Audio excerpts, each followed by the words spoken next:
Welcome to the Explainer. This week everyone's talking about the US-China trade truce. But we're going to cut through that noise. Because the real story, well, it's about the new powers and the wild new technologies that are shaking up the world's shipping lanes.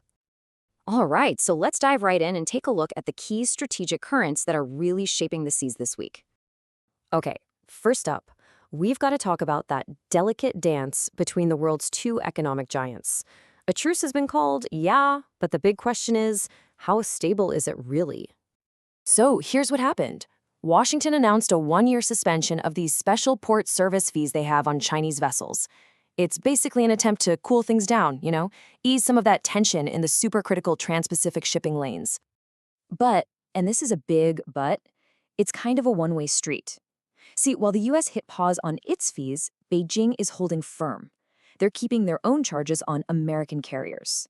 So there's absolutely no reciprocation here. So what's the bottom line? Well, carriers get a temporary break on the U.S. side, sure, but they're still facing fees in China. This dual cost exposure, that's the key phrase here. It means the financial risk of operating between these two nations, it hasn't actually gone away. It makes for a very, very fragile peace. Okay, so while these two giants are locked in their cautious truce, you've got this power vacuum starting to emerge. And guess what? New players are stepping right into it. They're charting their own course and literally starting to redraw the entire world trade map.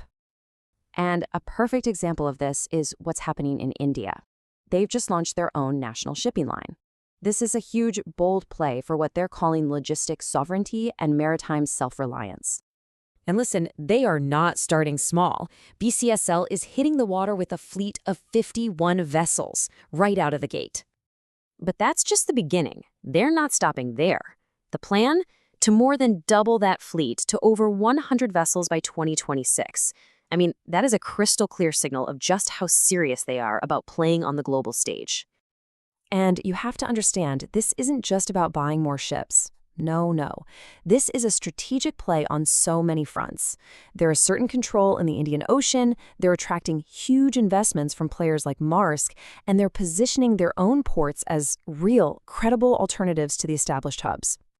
All right, now, while all this geopolitical reshuffling is going on, there's another just massive shift happening, and that is the race for green shipping. This is the next great frontier of competition, for sure. And what's fascinating is that different nations are placing these huge bets on totally different technologies to win. Take South Africa. They're all in on ammonia, pioneering the continent's first green shipping corridor. Then you've got China, exploring something way more radical, nuclear propulsion. I mean, can you imagine? Their goal is to just completely ditch fossil fuels. And then over in the UAE, they're doing what they do best, doubling down on energy, investing billions to make their ports into massive hubs for clean fuels like LNG and LPG. So yeah, 3 very, very different bets on the future. But here's the reality check. All this amazing innovation and competition, it's all happening in some seriously choppy waters. The market is growing, yeah, but it is absolutely fraught with risk. Let's start with the good news, though. Global container demand is up about 4% year over year. That's a decent sign that the market might finally be stabilizing after all that volatility we've seen. But like I said, that growth is fragile. Operators are trying to navigate what is basically a minefield of risks. You've got geopolitical sanctions messing with supply chains, you've got piracy and disruptions in the Red Sea, heck, even just regular old port congestion during peak season is causing chaos. It means planning has never, ever been more critical. So that brings us to the big question, right? When you're juggling geopolitics, these disruptive new players, and game-changing technologies all at the same time, how in the world do you actually stay ahead of it all? Well, the answer is pretty simple, but it's incredibly powerful. In a market that's moving this fast, reacting to stuff after it happens, that's just too late. Having real-time intelligence isn't a luxury anymore.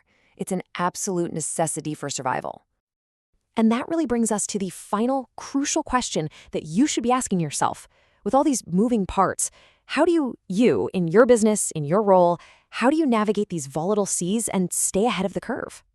Because let's be honest, in this shifting world, being able to see what's coming over the horizon, that sudden tariff change or a new green corridor popping up or a competitor's strategic shift, that's not just an advantage anymore. It's survival. It's the difference between leading the pack and getting left behind in its wake.